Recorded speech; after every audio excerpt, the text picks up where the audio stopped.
शमा, मुझे लगता है इस साल तो हमारी फसल कोई काम की नहीं रही। इतनी मेहनत करने के बाद भी ऐसा लग रहा है कि इस साल कुछ हाथ नहीं आएगा। आप उदास मत होइए, भगवान पर विश्वास कीजिए। उन्होंने हमारे लिए कुछ न कुछ तो सोचा ही होगा ना। सुरेश और शमा की सारी बातें बैल ने सुन ली थी। वो दोनों अब घर के अंदर जाकर खाना खाकर सो जाते हैं। सुबह उठते ही सुरेश जब बाहर आकर देखता है तो उसके खेत की फसल जो खराब हो चुकी थी वो बिल्कुल हरी भरी और अच्छी हो चुकी थी। ये देखकर सुरेश शमा को जोर जोर से आवाज लगाते हुए, शमा, शमा, देखो तो ये क्या चमत्कार हो गया।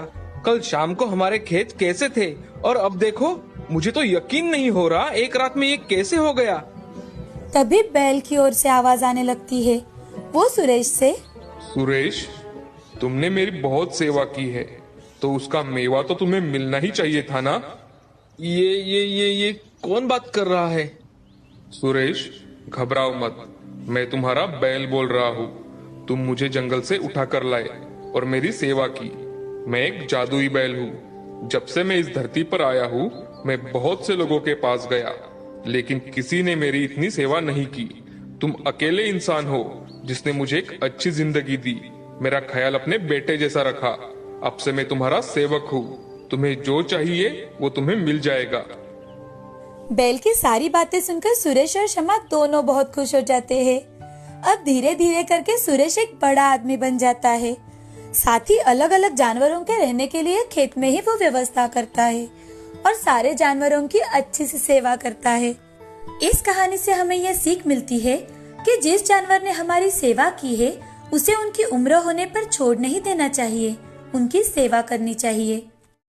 एक समय की बात है, रामगढ़ नाम के गांव में कमल नाम का एक जमींदार रहता था।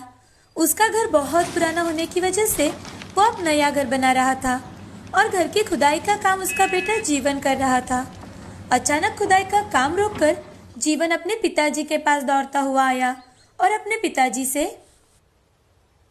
पिताजी, पिताजी, हम खुद के जेसीबी से घर की खुदाई कर रहे हैं। ये बहुत ही अच्छा हुआ।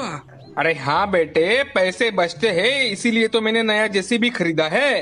अरे पिताजी, पैसे बचेंगे ये तो ठीक है, असली बात तो सिर्फ मैं जानता हूँ। आप मुझे एक बात बताओ, यहाँ पे हमारा बहुत ही पुश्तैनी घर होता था और हम उसे जेसीबी से खोदेंगे तो हो सकता है कि नीचे से कुछ खजाना निकल आए, और हम जेसीबी किराए पर लेते तो उन सबको भी पता चल जाता कि इसके नीचे खजाना है। तब हमें उन्हें भी हिस्सा देना पड़ता या फिर सरकार को सौंपना पड़ता। इसीलिए हम खुद के जेसीबी से खोद रहे हैं ना। अरे कमबख्त, मैं तो सोचता था कि तू बहुत ही नालायक है, लेकिन तुम्हारा दिमाग तो खूब चलता है। बेटा, आप ज्यादा चिल्लाओ नहीं, चुपचाप जाके काम करो। अगर कोई खजाना निकलता है तो तुरंत चुपचाप आकर मुझे बताना। अरे पिताजी, इसलिए तो मैं काम रोक के आपके पास आया हूँ। अभी खोदते खोदते मुझे टंग टंग आवाज सुनाई दी तो मैंने सोचा कि कोई बड़ा पत्थर है, लेकिन जब देखा तो लगता है कोई बहुत बड़ा मशीन है। अरे वाह, अपनी तो लॉटरी लग गई, लॉटरी। चलो चलो, लगता है कोई बड़ा संदूक है, उसमें ढेर सारा खजाना होगा। चलो चलो चलो, उसे बाहर निकालते हैं और चुपचाप घर लेकर जाते हैं। दोनों ने मिलकर उस मशीन को जमीन से बाहर निकाला और घर ले गए। उन्होंने उस मशीन को खोलने की बहुत कोशिश की पर उसे खोल नहीं पाए। अरे ये क्या बेटा, इसे तो खोल ही नहीं पा रहे हम लोग। बहुत कसकर बंद किया है इसे। देखकर तो ऐसा लगता है इसके अंदर बहुत ही जबरदस्त खजाना होगा। अब इसे खोलेंगे कैसे? लगता है इसे खोलना कोई आसान बात नहीं है। लेकिन अगर हमने बाहर से किसी को बुलाया तो उसे भी इसमें हिस्सा देना पड़ेगा।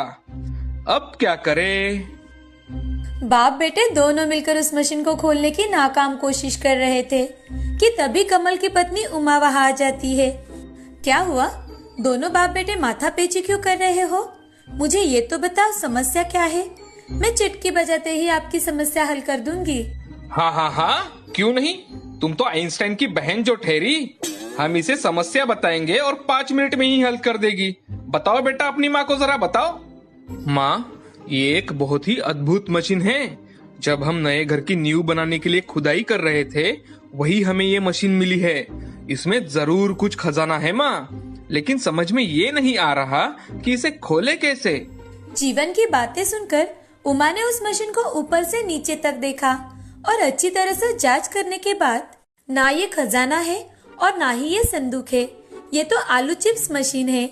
इसे हमारे दादाजी ने बनवाया था। इसमें आलू चिप्स बनाते हैं। जब हम छोटे थे तब हम भी इसमें आलू चिप्स बनाना सीखते थे। और अभी जिस जमीन पर आप घर बनाने वाले हो वो मेरे पिताजी ने तुम्हारे पिताजी को दहेज में दिया था। मुझे लगता है ये मशीन उस जमीन में दब गई होगी। इसको ठीक किया तो ये बढ़िया काम करेगी। ऐसा कहकर उमा ने उस मशीन को ठीक किया। ये देखकर कमल और जीवन हैरान हो गए। अरे ये क्या माँ, तुम्हें तो ठीक से पंखा शुरू करना नहीं आता, पर तुमने तो इसे चुटकी बजाते ही ठीक कर दिया। बेटे, मैंने तुम्हें कहा तो था, बचपन में मेरे दादाजी जब इस पर काम करते थे तो मैं उनके पास बैठकर देखती थी। इसीलिए इस मशीन को चलाते कैसे है मैं अच्छी तरह से जानती हूँ। जीवन जाकर कुछ आलू लेकर अपनी माँ के पास आया। अब एक काम तुम और करो, हमारे घर में जो 10-15 टोकरियाँ पड़ी है उन्हें यहाँ लेकर आओ और उन्हें इस मशीन के सामने रखो। 10 टोकरियाँ? किस लिए माँ? इतने चिप्स कहाँ से आने वाले हैं इस मशीन से?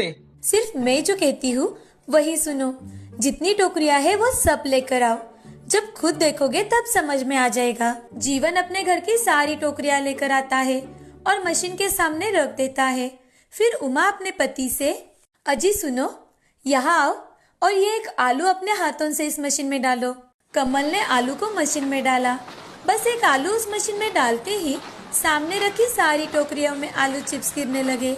ये देखकर कमल और जीवन हैरान रह गए। मैंने कहा था ना कि ये एक जादुई आलू चिप्स मशीन है। देखा, इस मशीन में एक आलू डालते ही कितने सारे चिप्स निकल आए। सोचो, अगर हम इस मशीन में एक बोरी आलू डाल दे तो हमारे पास कितने सारे चिप्स निकल आएंगे। हमारा ये घर भी कम पड़ेगा। इतने सारे चिप्स निकल आएंगे इस मशीन से। इससे हम खूब पैसे कमा सकते हैं।